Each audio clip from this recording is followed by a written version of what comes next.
Bonjour tout le monde.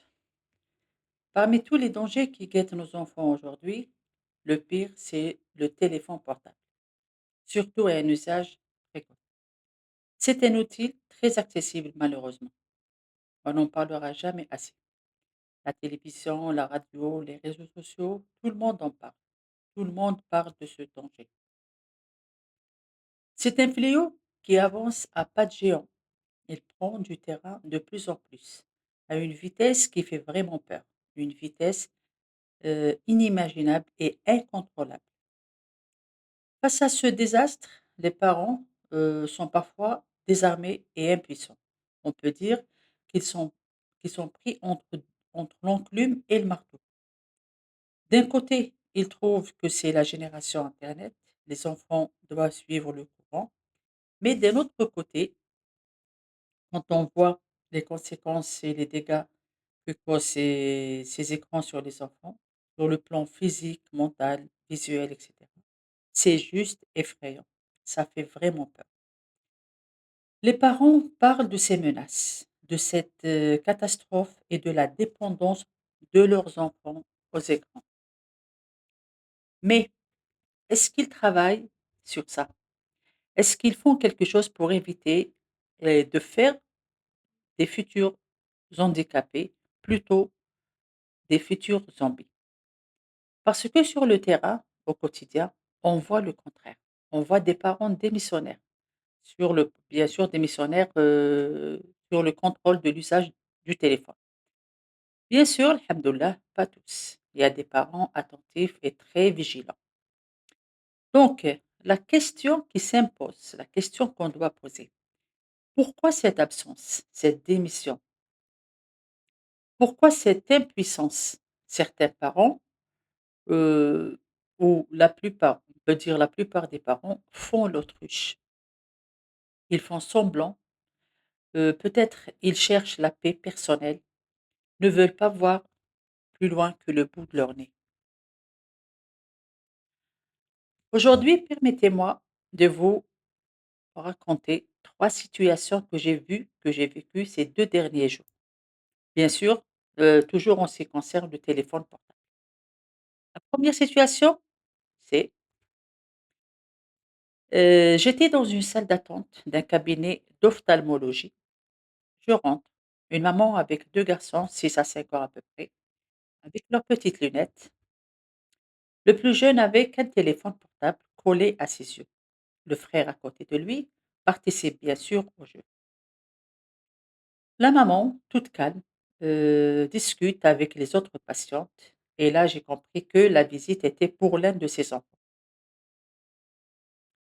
Elle sait bien que cet enfant est en train d'aggraver son problème visuel puisqu'elle est là pour une consultation ophtalmologique.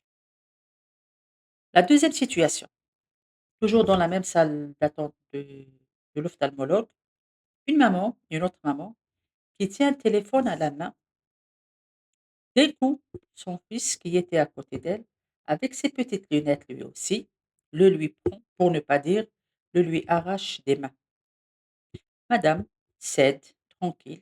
Elle regarde son enfant en train de subir des agressions de cet appareil infernal et bien sûr son impact négatif sur la santé de son fils.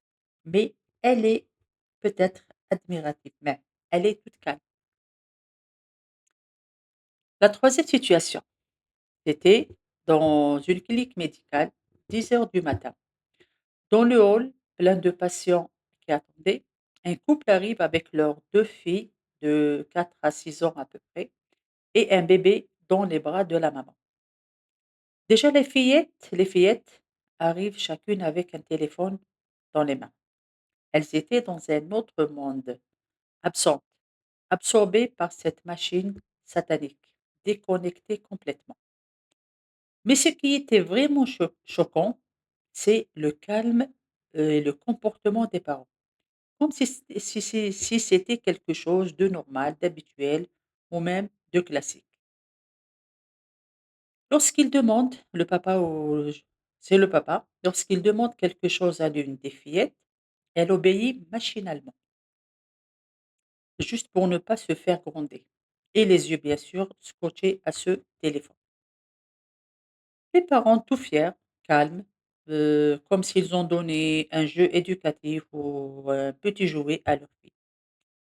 Je ne sais pas s'ils font ça par égoïsme pour avoir de la paix ou par ignorance des dangers irréversibles euh, que peut causer le téléphone à ces pauvres petites filles. Ou peut-être par frime, pour dire que je peux offrir ce genre de machine à mes enfants ou même mes enfants maîtrisent la nouvelle technologie. Regardez, mes enfants maîtrisent la nouvelle technologie. Voilà, ce genre d'histoire et de situation est bien pire encore. On les voit tous les jours malheureusement.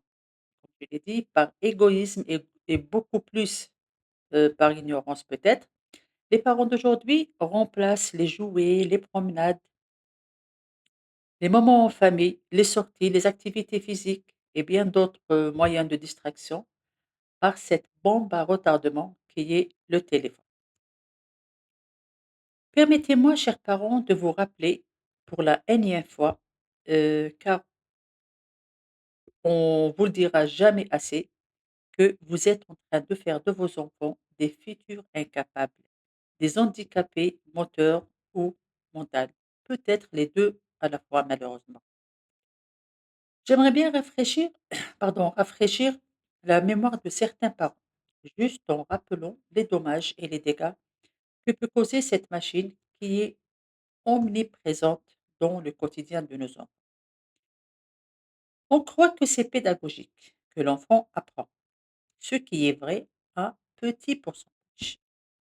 Mais en parallèle, l'enfant rentre dans des troubles d'apprentissage, voire handicap.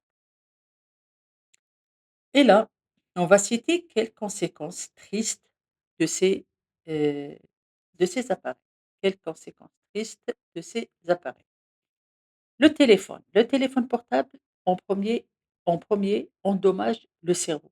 Il attaque, le cerveau, en premier.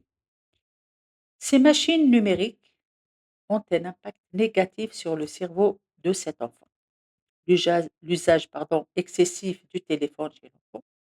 Donc la maturité, la croissance et le développement de tous les organes n'est pas fini, n'est pas arrivé à terme. Les organes tels les yeux, le cerveau, les oreilles, les mains. Donc, tant que ces organes n'ont pas atteint leur maturité totale, cette machine fait en sorte que les voies du cerveau rétrécissent, la communication ralentit. Ça provoque l'autisme et les troubles bipolaires. L'enfant devient plus agressif, impulsif, violent, coléreux, sujet aux addictions. Ses capacités aux enchaînements logiques sont altérées, ce qui fait, ce qui fait qu'il ne peut pas prendre de bonnes décisions. La lumière bleue du téléphone bloque la production de la mélatonine, l'hormone du sommeil. Donc, il ne se repose pas correctement la nuit, le matin fatigué, sans énergie, et cette succession rapide de lumière et d'images attaque les yeux et les émotions. Des maux de tête répétés. Difficulté de concentration. La mémoire diminue, l'apprentissage ralentit et bien sûr, retard scolaire. Le téléphone modifie même la façon dont le cerveau fonctionne. Vous allez trouver mes propos un peu agressifs, mais ce sont les résultats des expériences et du vécu quotidien, les conséquences de l'usage de ces machines qui font que certains parents vivent aujourd'hui l'enfer avec leurs enfants. Donc, chers parents, essayez d'éviter dans le futur la fameuse phrase j'aurais dû ou j'aurais pu. Sur ce, je vous dis, prenez soin de vos enfants. Au revoir et à bientôt, Inch'Allah.